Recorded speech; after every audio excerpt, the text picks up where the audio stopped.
Well, staying on this hacking theme, one California-based company, cyber company, found a way to turn off Tesla's Model S sedan and take control of the vehicle. With me now, the hackers that discovered the major flaw, Kevin Mahaffey, Chief Technology Officer of the cybersecurity firm Lookout, and Marc Rogers, CloudFare Principal Security Researcher, both joining me now. Welcome, gentlemen. Glad to have you with us. So first of all, how could this happen? So what we found is that as cars get connected to the internet, they're computers. They have more in common with your laptop than they do the Model T. And anything that is connected to the internet is going to have security issues. Okay, anything connected to the internet, and as many people say, Tesla is the most wired vehicle and therefore the most vulnerable. Is that why you decided to look at Tesla first? The reason we decided to look at Tesla is A, it's the most connected car, but B, we also figured it'd be the reference model. It's the car that talks most about security. It's the car with the company that's the most forward-thinking, and we wanted to see just how forward-thinking they were.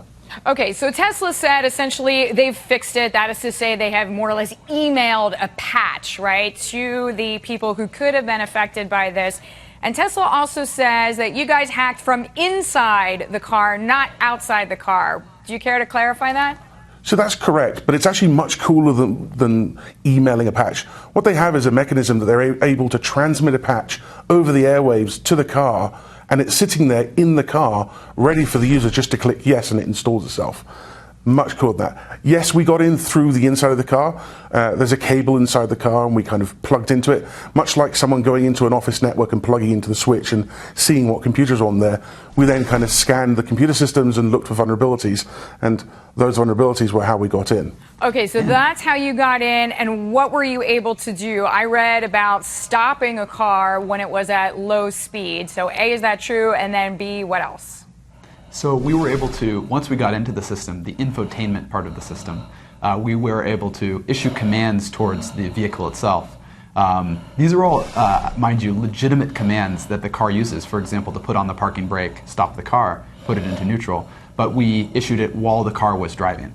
And the good thing actually was Tesla doesn't allow you to have the infotainment system talk directly to the brakes, for example. It only allows you to do legitimate actions that the touchscreen on the middle of the car would do. Okay, so only legitimate actions. So it's not as if, just to clarify, Tesla was going 85 miles an hour down the road and then you were able to just stop it short. So we didn't want to test it at that kind of speed because A, we didn't want to break a very expensive car, and B, we didn't want to endanger anyone. What we found was at low speeds, the car all the screens go black and the car lurches to a halt as the brake kicks in. But at high speeds, the Tesla flashes up a quick warning, the screens all go black, the car goes into neutral, and the driver's able to safely pull it off to the side. Okay, and I heard you say that you wanted to work with Tesla or target Tesla, depending on how you want to talk about it, because Tesla is the most wired car. You guys are heading to Vegas. There's a big conference tomorrow. Does it give you better bragging rights to say, hey, we pulled this off in a Tesla?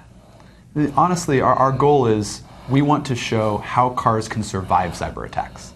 And the goal of our research was to show a company that was actually doing a good job. And we've worked with many companies, even very well-known companies who are very security savvy, and Tesla is honestly one of the best companies we've worked with.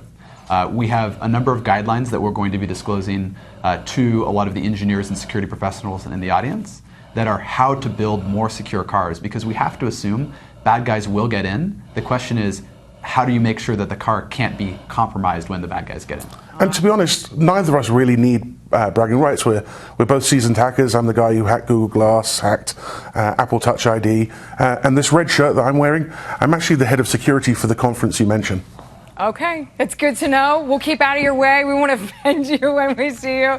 Kevin Mahaffey joining us there, Marc Rogers as well. Thank you both for joining us. Glad to have you with us.